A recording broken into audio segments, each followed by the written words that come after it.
Yo, what is up, guys? It's me, Eve, again here playing Duet Night Abyss. In today's video, I'm going to show you the build for Lady Nifle, how you want to build her. I'm going to talk about all of that, as well as I'm going to show you two variations of build. The build that I'm going to showcase is the boss killing build, basically, and you can also modify it a little bit, and you can easily make it also build for like farming for sure. Like it's a pretty easy, it's pretty simple to make a build for farming from the build from the full-on damage dealing that I did.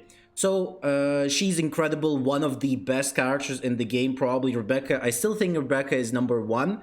But probably after her it's Lady Nifle, and then it's gonna be Psyche. So we're gonna be doing testing. I'm gonna show you I'm gonna do this live versus the Psyche level 60. But first, let's take a look at her for sure. What's she doing? What is whole thing? Basically, what she does is here she puts up a Misty Sea, as it's called, and all of the, as you can see, the skill range exceeds. The skill damage is gonna be skill range again is reduced to 100% for the duration. So basically, she's amplifying your damage and then making your E kind of costs 0 for 5 attacks. So this is basically her thing. E is gonna be our main damage dealing. She throws like a vacuum bomb, if you want to call it, or something like that, and does damage with it. Like a black hole, basically, from like if you ever played Overwatch. Zarya basically does the black hole. It's kind of like the same thing. It looks at least like that for me. I don't know why, but it's like a greenish version. So that's gonna be our main damage. This is just for the sake of buffs. And her passive is basically buffing these two, as well as like giving some extra stuff for your teammates, as well as other type of attribute characters. And this one is also buffing her attack and Lumina allies. So overall, what is her best stats is all of them scale from the skill damage. If you go to attributes on all of the characters, this is for everyone. You can always see what they scale of. So this one scales off skill damage. Like for example, the same goes for like Hellfire, for example. Her damage scales off purely of HP, as you can see here. Same goes for something like Sibyl, when her damage also scales off HP, for example, right here. So this is also what you also want to always see on what is their like main type of damage coming from. So here's gonna be skill damage, and also what we always need is gonna be Lumina attack, as well as a little bit. As you can see, I have a little bit of skill duration in here, because also that's gonna be very important when it comes to some of the demon wedges that we're gonna be using. So first of all, let's talk about the something more standard that we use on every characters, the different like variations of the Nirvanas. So the Violation Nirvana here, for the sake of skill damage, 24% increase. If you can just slot in three violations for the sake of, again, skill damage is going to be great, because you can slot in a lot of them. Scorch here for the sake of, because I think Scorch is the only one from like purple ones that actually gives just pure attack. And attack is also a really good, because again, Lumina attack buff is also really good. So it does scale off from attack as well. So it's not bad to put the attack in here. So this one, Scorch, is very useful. Once I get the phase 5, I also probably will slot in one more Scorch in here just for the sake of that. Midnight Sun, this is the Lumina attack, skill damage, and skill duration.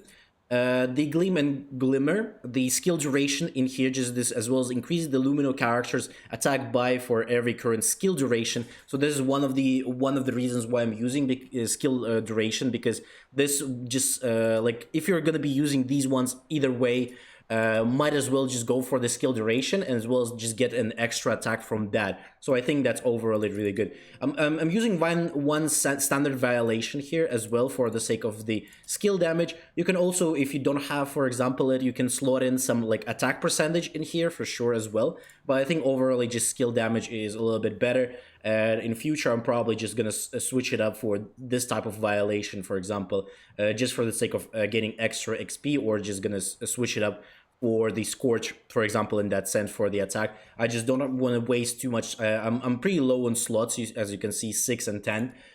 So I'm gonna be like saving them a little bit, waiting for the phase 5, and then I'm gonna slot in that one over this one. And obviously the Serenity for the sake of the stamina buff, because again, on boss fights, for example, I'm not using the supporter characters. So because of that, I need the Sanity to be restored much faster. So because of that, again, you're restoring 10 Serenity with this ability. So this is a must-have pretty much on every character if you're not running a team. If you're running a team, you can switch this up for the damage deal increase. It's also fine, again, if you're going to be using her for farming. So this is the build for the boss fights. In terms of if you want to do a farming build, you just want to switch up probably duration for full range. Because again, duration, her damage is going to be enough without having like extra buffs from the duration coming in like this. So you can easily just swap this one out for something like a full-on range, increase her range, and then her E is going to be doing like more of an AoE type of damage for a bigger site, so that it can easily just spam her E's all over again, and that's going to be much more better. So this is basically how you switch it up to just make an full-on AoE type of farming build on her. And again, she's also incredibly strong on AoE. You just slot in as much range as you possibly can. Hopefully you're open on phase 5 as well, and you're easily gonna do that. In terms of the weapons, obviously you wanna do the scythe. Win rate for the sake of the skill damage. If you're gonna be running the build where you want to be going for farms, I would recommend you the Siren's Kiss for the sake of range. Again, 30% range increase is really solid. Or any other weapon that has range. I don't remember which ones. Like this, for example, the katana that she has is also her favorite type of weapon. Is gonna be katanas as well, so you can run just this, for example, katana in here, and it's gonna be fine. She also, like, katana looks so fucking sick, not gonna lie. So you can run katana. In terms of ranged weapon, I would recommend using these pistols. Unfortunately, didn't get them yet. These ones for the skill damage. I already am on level 51. I just didn't go and farm them yet. But I'm gonna be going and farming them for sure today, on probably on stream. We're gonna be doing that. So hopefully you will tune in for the streams. So that's the most important pistols that you want to have on her for the sake of, again, skill damage. If you're running for the bossing, if you're running for the sake of just for the purely farming build, then the skill range in here would be nicer. 36% from this bow is, for example, is incredibly good. So I would recommend going for the bow in there. Digimons, again, obviously you're gonna be running the bro box, and that's the most important one that you want to have. So this is how you want to build her. Now let me just show you basically how you're going to be doing the damage to bosses. It is pretty fast. I think overall it's the quickest one out of all of them. Now you just press and do E. As you can see, like, you can see on top how much damage she's fucking doing.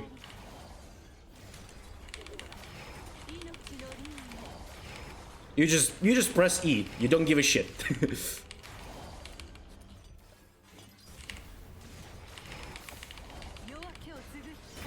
Okay, when she goes up in the air, you just press it in the air as well.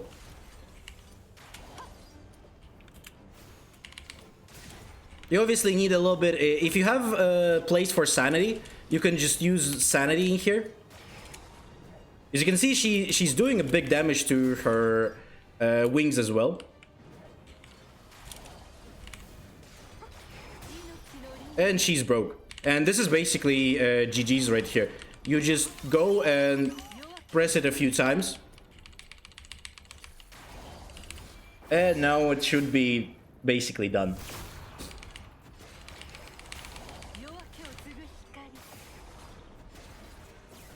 As you can see, this is very fast. Like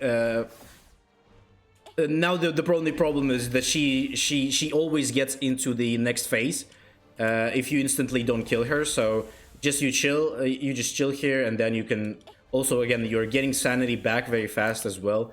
You can spam it all the time with your E's, so this is gonna be very fast. You just wait until she's done with her shit, and then you just press this one again. Where the fuck is she now?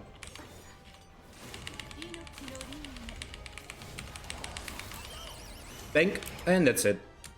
So basically, you don't really do anything except for just spamming E's, and that's very fast. I think this is like really simple one. Like again, it's only 2 minutes for the boss. If you have like all those pistols on, you probably will do it even faster. It's even like in a minute you can easily kill the bosses. Uh, Also, again, you can just do 2 Qs in a row. So like for something like this. So you do Q, then you just spam E until you have one left. Now you wait for the Q again. Because again, it takes 120 to get it back. And then you can do it again. And now we just spam 6 attacks. Because again, it does have more range. And again, it's also like instantly almost kills her wings.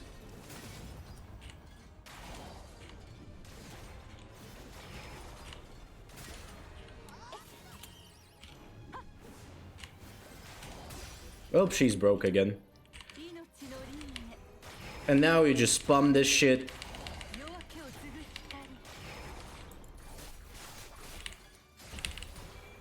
And now we do the damage. Unfortunately, you can't like do more because she needs to get into her face, basically. So that's as quick as you possibly can. Okay, I'm not gonna do the fight till the end. I don't really need the rewards from that. So either way, so this is basically it. You're gonna be doing like this. This is very fast. The same goes for kind of farming. You're just gonna be pressing Q like this.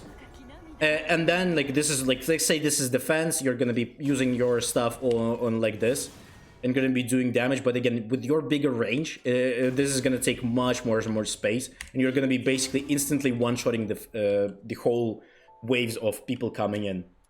So this is how you basically want to play with her. Hopefully you liked the video. Don't forget to like, subscribe, leave a comments, tell me what do you think about Lady Nifle. Also, you can give me in your comments some maybe tips that you found out if you're playing with Lady Nifle, where she works a little bit better. Maybe I should switch some stuff up. Again, I'm still testing out. Maybe there's gonna be like a part 2 where I'm gonna upgrade there once I get to the legendary demon wedges. Because again, they do have a little bit more stats, but I think overall they're pretty much the same stats, but there's nothing too crazy or game-changing in their passive stats or like passive effects from the demon wedges. So hopefully you liked the video. Don't forget to like, subscribe, leave a comment as well. Tune in for the streams. Also, you can join in on the Discord if you want to talk about the Duet Night Abyss or anything like that. And hopefully have a great day. I'll see you on next one.